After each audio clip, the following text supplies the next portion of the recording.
Hey everybody, listen, I gotta take this moment again and get my other 2 cents in on what happened last week. All right, if you don't want to listen to this, then by all means go somewhere else, watch something else, okay? So the first thing I want to talk about is that last week, despite what a lot of you still somehow managed to believe, last week was a violent insurrection. It was a coup attempt. It was nothing else, okay? It wasn't a bunch of patriots wearing great patriotic t-shirts trying to show lawmakers that they've been stealing an election. It was a bunch of violent idiots, all right, trying to overthrow a democratically elected government, okay? And please wear something besides stupid print t-shirts. I hate that. All right, a big one, all right? Big one I've been seeing from all sorts of people. Media bias. Roger, got it. The media, especially in the United States, is very biased. This is not a surprise. It shouldn't be a surprise to anybody, all right? Get over it.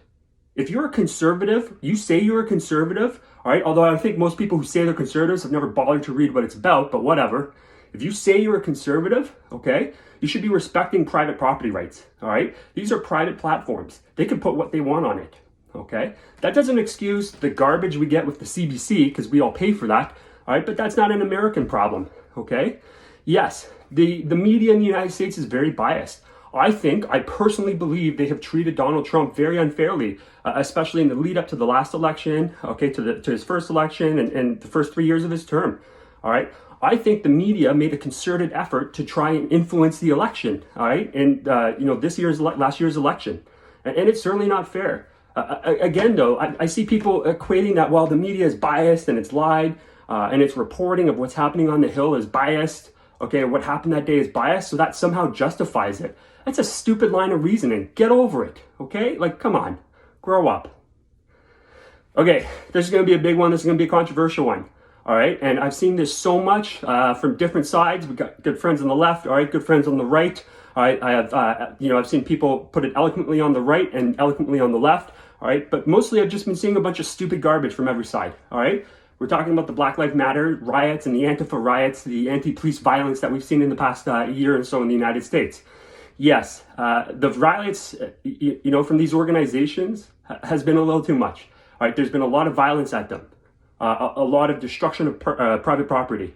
All right, and that's just not excusable. Okay, that's a separate issue, though. That what a lot of these people are protesting, they think is right or is, certainly worthy. Okay, if you don't think there's a lot of racism still going on in the United States, well, just go walk into a wall. All right, but somehow saying that because that was violent, this somehow excuses, what happened last week. Again, that's false reasoning. That's stupid. Because a bunch of drunk, angry protesters, maybe not drunk, but angry protesters smashed up some cars in Tallahassee means you can storm into Congress and smash up Nancy Pelosi's desk.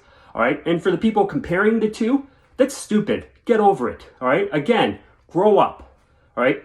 Try taking a deep dive into these issues and actually thinking critically about it, all right? I know we have not been taught to think critically very well in our lives. We've been failed by our education system, failed by society, which can be put in the next point, all right? But please learn how. Take a look, all right? Don't just make these stupid arguments, all right? And again, this next one here is coming from the left. The left has in so many ways railed against traditional values, okay? Which I'm a major proponent of. Okay, like I said on Facebook the other day, this is what has happened, all right? This is part of it, all right? This is part of the response to that, okay? So, you reap what you sow, okay? Last one, I promise, all right? Canadian Armed Forces members who support what happened last week.